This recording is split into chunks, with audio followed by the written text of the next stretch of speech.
Ҳамада салом. Одамое ки мехоҳанд реклама, яъне мисол ресторан, кафе, канали YouTube ёки группа да ВКонтакте доранд ёки да Инстаграм ёки мисол ягон шеър суруд доранд, мисол ҳофиза мехоҳанд ки бигем пайдошон одамо дига бишносанд, бидонанд, мисол клипошона бигем пиарит кунанд. Мо реклама мекунем дар канали гап надорум, мисол марҳамат да ВКонтакте, да Одноклассники бинависен, любой ями бигем сфераи бизнесона мо метавонем реклама кунем ки клиентои шумо бисёр шавад, шуморо бишиносанд.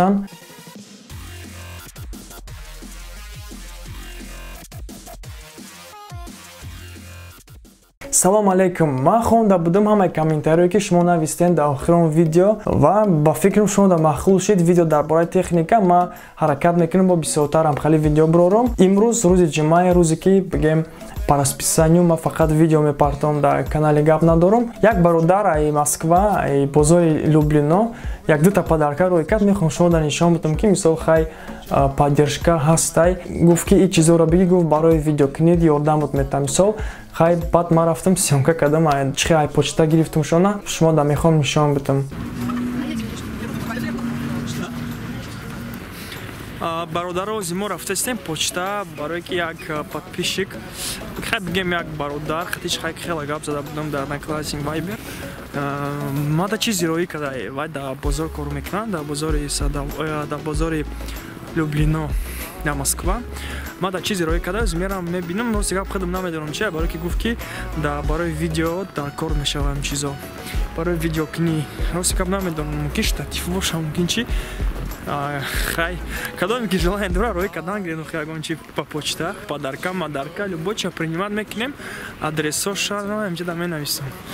Да никто не отправит ничего. Аманда салом. Что сказать? Аманда салом. Моя Жанна. Бародаро зегар тумора диреса боши, яъне аммо одаме ки хай табди номта нагирам. Диреса боши зимо мебинем ки чӣ рои када гитар. Дикон пакет. Короче, бародаро сега давайте закроем. Видно, нет? Покажи. Республика Мариэл. В общем, ну да. Москва, улица Люблино. Ну и так далее, короче. В общем, рамати калон, братан, барой посылкат. О, блин. Это что? Стигама наведем, чай. Да, что надо? Ключ. А прикинь, Samsung 8. Ага, Samsung 8. Я его сразу себе заберу. Хай тома кофтана шумо банависен дар таги видео чай. Ман сега бози ручкама гуфтам ки бидаронамш. Какая-то коробка.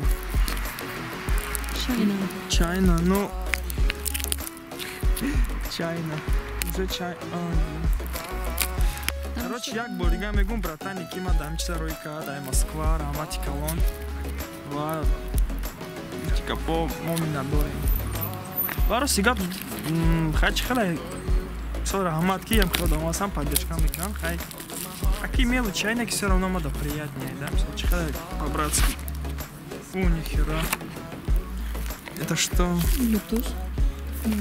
Наушники? Одно что ли? Я не знаю, да, одно, наверное. Короче, наушника як до набуша. Кидетай, ба фикрам яктай. Якта неки хай созай. Оса бо дута меши зур меши. Хай дута, да, мисол дута, да дегуш. Як все равно рамат, братан, все равно рамат. Это что такое? Такое тяжелое. Все тут пусто. Оли мегирем ша мусорна мекинем. А, это powerbank. Powerbank на 300 мАч. 30 тысяч. Ой, 30 тысяч, да. 30 тысяч, это пипец. Нифига себе. Ва. Ты можешь его потрогать? Нифига, какой он тяжелый. Ими убить можно. Дай сюда, подержи это все. Сейчас посмотрим. Брат, грамматика, он серьезно. Ина хамад дестем ки کار میکنه 75 فایز وزارت روزی تناری کش کار میکنه رادنا جون سلام خیلی گفتی که نام تنها میگیرم بخوای برام خیلی رحمت теперь давай посмотрим наушники это что вообще это зачем так наушники у нас как они вообще открываются тут ладно я мачка выкину короче наушник просто я по-бугум мак любители наушники яктага нестим яъне мисол яка барои бизнесмено ай барои одамое ки мисол хали кору бор доранд вақт надоранд телефонашон Ну, за рулем удобно. Ну да, вот для этих вещей вообще норм. Но мне вот сейчас интересно, вдруг есть там еще вторая. Нет, нету. Все, что здесь есть, зарядка и вот такие штучки. Хайде зарядник, шай чизиш тамон бародаро дигами чинест як дона наушник хай. Амиам шигр мекнем ва раматикамон бо як бори дига. Барои подарка ай бозори Люблино. Бародаро да рахмат. Бародари кирои кадира вообще раматикамон. До Москва, до Варшское шоссе, авария шидаги бут, чихалики ба фикрм шумо диден да новостио, дата тоҷик айндинё гузашт. Номи якташ Эркинҷон Расулович, соли таваллуд 82, якта дигаш Сакузов Бахтиёр Зиёдохунович, ай Хорасон, соли таваллуд 67. Да ҳамин авария шаҳрвандои Узбекистан ва Қирғизистан айндинё гузаштанд. Toyota. Одна из машин вспыхнула, внутри оказались зажаты люди. В результате аварии 8 человек погибли, из 4 выживших 2 в тяжелом состоянии. С места происшествия пострадавших доставили в больницы на вертолете. Все, что известно к этой минуте о причинах трагедии, в репортаже Ярослава Красиенко. Он работает на месте. На этом участке Варшавского шоссе четырехполосное движение, гололеда не было. Однако 2 машины, легковая Toyota и УАЗ, по какой-то причине не смогли разъехаться. По некоторым данным, праворульный японский автомобиль выехал на встречную полосу.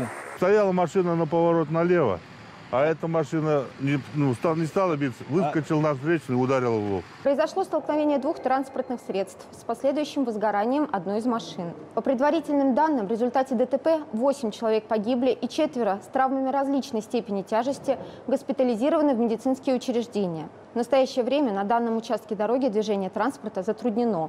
У этого человека в аварии погиб родной брат. Он сидел за рулем УАЗа. Мужчине было 46 лет. Он ехал домой с работы. В салоне его автомобиля находились рабочие. Лишь одному удалось выжить, все остальные погибли. Семейно. Сын, внучка осталась. Жена молодая тоже. Один из автомобилей, который попал в ДТП, это микроавтобус УАЗ, так называемая буханка. И даже сейчас, спустя почти 5 часов после страшной аварии, спасатели не могут вытащить тела из машины, которая сгорела почти полностью. По самым последним данным, в этой аварии погибли 8 человек. И уже есть информация, что некоторые из них были гражданами Узбекистана. Это, очевидно, те самые рабочие, которые находились в УАЗе. Еще 4 человека пострадали, причем 2 в крайне тяжелом состоянии. Их доставили в Москву на медицинских вертолетах. Как раз сейчас врачи борются за жизни этих людей. К нам госпитализирован один пострадавший в состоянии тяжелом, стабильном. На данный этап он обследован полностью по программе тяжелой сочетанной травмы. Продолжается интенсивная терапия в условиях отделения реанимации. На месте аварии по-прежнему работают полицейские, следователи-дознаватели и сотрудники МЧС. Одним предстоит полностью восстановить картину этого ДТП, а другим увезти тела погибших в морг. Останки тех, кто находился в сгоревшем дотла микроавтобусе, удалось извлечь буквально несколько минут назад. Худо раҳматшон кунад, эҳтиёт кунем бародаро дар раҳру.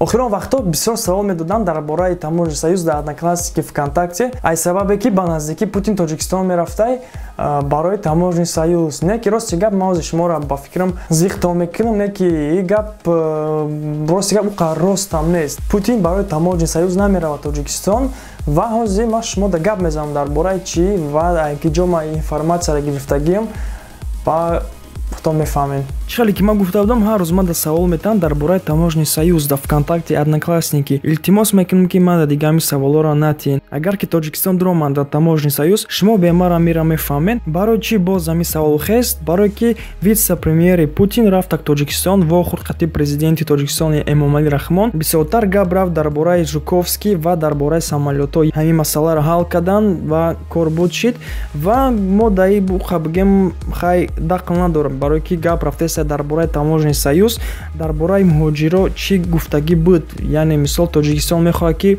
муҳоҷирои тоҷик дар Россия бигем зиндагишон осонтар шаванд ва чанд қонунҳоро бояд осонтар кунанд барои мигрантҳо ва бигем чанд документҳое ки тайёр кардагианд барои подпис ҳамаш тайёр шудагиай роӣ кардагианд Россия бояд ҳамаша бина мисол ва баъд ки Путин рафт Тоҷикистон чанд документҳое ки тайёр кардагиай витсе-премьер бояд Путин ҳамаша подпис бона ва баъд мо мефаҳмем чи дар ҳақиқатан баромадагиай чӣ хели законҳо ба кор даромадагианд. То ин вақта мо ҳозир намедонем ва гуфтарам наметонем ки дар бораи таможни союз ягон чиз. Здравствуйте. По поручению президента Российской Федерации провели 14-е заседание межправкомиссии между правительством Российской Федерации и правительством Республики Таджикистан. Обсудили самые важные вопросы совместной повестки. И самое важное, что мы готовимся к визиту президента Российской Федерации Владимира Владимировича Путина в Республику Таджикистан в феврале месяце. Времени осталось немного. Мы договорились, как накопленные проблемы мы должны за этот период времени решить. Только что я доложил президенту Республики Таджикистан, какие есть договоренности на правительственном уровне, выслушал пожелания, как решать отдельные вопросы, включая наиболее чувствительные, например, по миграции. И мы будем сейчас почти на ежедневном контроле с премьер-министром Республики Таджикистан эти все вопросы вести с тем, чтобы до визита президента спорных вопросов не осталось. Постараемся сделать так, но насколько это будет возможно. По вопросу миграции, сложный вопрос. 128 тысяч человек, которым въезд в Российскую Федерацию ограничен на 3 года. В связи с нарушением миграционного законодательства Российской Федерации вовремя трудовые мигранты не покинули территорию Российской Федерации. Решили посмотреть все-таки, как эти нарушители делятся на те, у которых более сложные административные правонарушения, и те, которые в силу каких-то причин просто не успели выехать. Министерство внутренних дел Российской Федерации этот вопрос доложит в правительство в течение 10 дней. Если будет такая возможность, мы постараемся для определенной группы людей, там, где небольшие нарушения, создать какой-то более простой механизм. Тем не менее, говорю, что мы этот вопрос совместно отработаем, он достаточно сложный. дар ҷо гуфтагие ки Шувалов амнистия мекуна 120 000 муҳоҷирои тоҷика, яъне мисол визаошона ҳуй мекуна. Не ки дар ҷо бо гуфтагие ки одамоеро ки мисол ҳагон гуноҳ надоштанд, мисол яъне ҳагон преступления кардагӣ набуданд дар Российская Федерация. ва рости гап кай сар мешава визаҳоикунӣ аки маълум нест.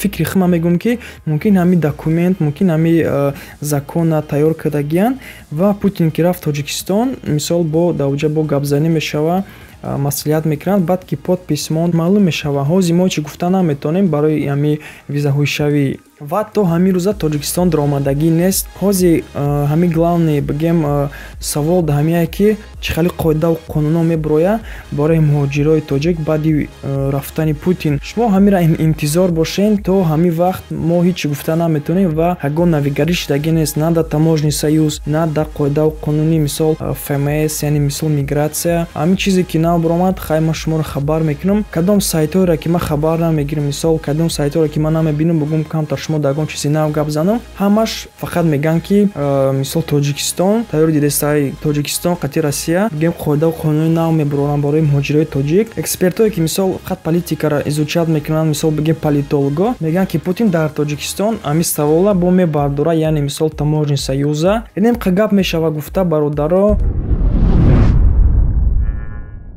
одамое ки ҳоля мара мепурсанд ки границаи Украина ҳуяй ё ки не. як бор дигар шумо да мегӯм ки границаи Украина ҳуяй ва ина ҳами одамо граница мебаранд меоранд ба мошинои иномарка, ба мошинои ҷип, яъне удобна, комфортна. шумо метавонед любое время занг бизанед, чӣ хеле ки ман пешакӣ гуфта будам, аз Москва ва Московская область аз соатҳои 1 обед то соатҳои 3 одаморо ҷамъ мекунанд, баъд буромада мераванд. Чанд нафар баъде ки ман гуфта будам ҳамин гапа дар видеои пешинам рафтан омадан, ҳамаш мегӯянд ки мисол мо соқ саломат рафтем омадем, мисол бе ягон қиндӣ, бе ягон проблема. Мара чанд бародар гуфт ки мора узбеко ва қирғизо мебаранд меоранд граница. Баъд ман гуфтам чӣ бас шумо бегона мекунед, нақати дигар миллатҳо меред, нақати ҳамватанои худмон намеред. Баром қа мегӯям ки биёед ҳамватанои худмонро падрша кунем ва мисол ҳамватанои худмон ки рафтанд чӯба мо ба узбекову қирғизо қати мерем. Бо бинед ки ай чанд метро шуморо метавонанд бигиранд баранд. Ай метрои Выхина, Котельники, Лермонтовский проспект, Жулебино, рынок Садовод,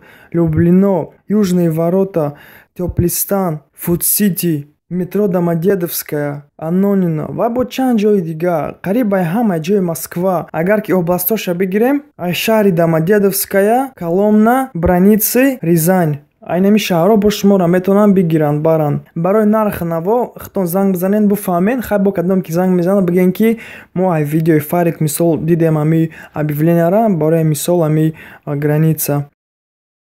Он ҳисоб китоб кардай ай 7 миллиард одам дар ҳами дунё 21,3 миллион одамо ҳамаш беженец будиянд. Яъне греза 57% ҳами грезаҳоро 10 давлат қабул кардай.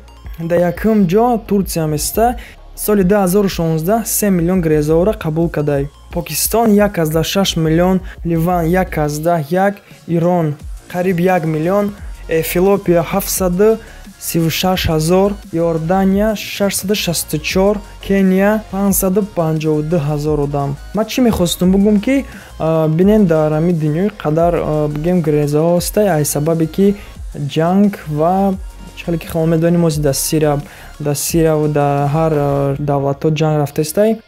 Ман мехостум ки ҳама ҳамиҳо бигем ором шаванд, ҳамашон ҷанг бас шавад, не ки хай афсӯс. Ва ба мехоҳам ки ҳар як греза, ҳар як оила хонаи худшона биёванд дар кадом давлате ки набошанд. Якуми марти ҳамин сол дар шаҳри Хуҷанд дар университети ба номи Гафуров бояд донишҷӯҳо ва маълимоҳо ба киртаи тоҷикӣ биёянд дарс. Яъне мисол ба атлас ва ба дигар чизое ки мисол бигем тоҷикия, киртоҳои тоҷикия, мисол материалое ки хай медузанд, мепӯшанд, хитон медонед. Хеле зур мешава агар ки мисол духтарони намхали либос пӯшанд биёянд дарс, мактаб мисол. Хай бо як хатшастай рости гап мегзаронам. Мисол хитон медонед чӣ хели либоси тоҷикиро чӣ хели кардагиянд. Ман суратҳои давраи союза мебинам чӣ хел буд либоси тоҷикӣ, мисол чӣ хел киртоҳоро медухтанд занако, духтаро. Ҳозир чӣ хели медузанд рости гапа бигем чӣ бурук юбка ва му пӯшанд, чӣ ҳамхали киртоҳо. Хай хитон бинен мисол чӣ хел буд вақти Союзда ҳозир чӣ хелай киртаи тоҷикиро чӣ хели кардагиянд духтарои ки модниянд ку типа. Хай фаҳмидем духтаро хафа нашавен ва агар ки мисол киртаи тоҷикиро кушод ки пӯшиде ки мисол начаспада танат бигем фарқият ай либосои европейské ки мисол танат наҷақа ва мисол баданта ҳар ҷоша нишон натиҳад дар халқ. Ҳозир ҳамаро дига хекардагиянд. Ҳозир хитон бинен чӣ хели ай бародаро ва апаву ховаро.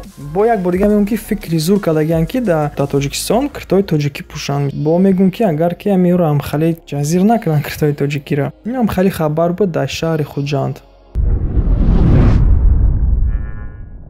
Инам хали хабаро ба дафтаи гузашта бахшиш ки ман худам набудам, бахшиш ки кам будак шӯхӣ камтар чӣ хеле ки ман пеш мекардам. Ай ҳафтаи дига бо ҳамаш мешавад. Бо ман худам дар пештон местам бо гап мезанам. Ҳозир фақат овозон буд. Хай инам хай бародаро интизор шавен видеои нава рӯзи душанбе, сешанбе видео мебарояд. Рости гап намедонам дар бораи чӣ ва дар бораи ютуб чӣ хеле ки ваъда дода будам видео мебарояд. Не ки то ҳамин видеое ки нами видеое ки тамошо кардастен 40,000 просмотр бигира ақаллан барое ки мисол просмотрро 20,000 нашиде бо видеои нав мебарояд. Баром қа мегӯям ин видео 40,000 просмотр бигира видео дар бораи ютуб мепартон ба наздикӣ. Оли рости гап ҳамаша сёнка накардам. қашмондагиай хай.